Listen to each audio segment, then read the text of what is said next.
রহস্যজনকভাবে একের পর এক নিখোঁজ অথবা মারা যাচ্ছেন আমেরিকান বিজ্ঞানী। এটা কি শুধুই কাকতালীয় নাকি রয়েছে গভীর যোগসূত্র? ঠিক এরকম উদ্বেগের মাঝেই এবার এ বিষয়ে মুখ খুললেন মার্কিন প্রেসিডেন্ট ডোনাল্ড ট্রাম্প। 2023 সাল থেকে এখন পর্যন্ত অন্তত 8 থেকে 10 জন বিজ্ঞানী রহস্যজনকভাবে মারা গেছেন বা নিখোঁজ হয়েছেন বলে বিভিন্ন প্রতিবেদনে উঠে এসেছে।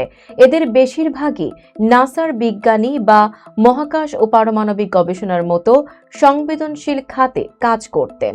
সবচেয়ে রহস্যজনক দিক হলো অনেকেই বাড়ি থেকে বের হওয়ার সময় ফোন, মানিব্যাগ বা চাবি পর্যন্ত রেখে গেছেন। আবার কয়েকজনের মৃত্যু হয়েছে অস্বাভাবিক পরিস্থিতিতে।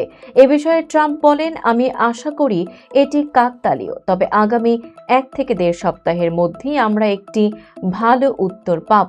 তিনি এটিকে গুরুতর বিষয় বলেও উল্লেখ করেন। হোয়াইট হাউসের পক্ষ থেকেও বিষয়টি গুরুত্ব দিয়ে দেখা হচ্ছে। প্রেস সেক্রেটারি জানান, বিষয়টি যাচাই করে দ্রুত তথ্য জানানো হবে।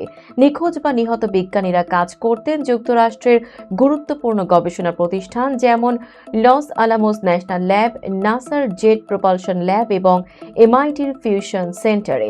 এসব প্রতিষ্ঠান পারমাণবিক অস্ত্র, মহাকাশ প্রযুক্তি এবং ভবিষ্যৎ জ্বালানি নিয়ে কাজ করে, যা সরাসরি জাতীয় নিরাপত্তার সঙ্গে জড়িত।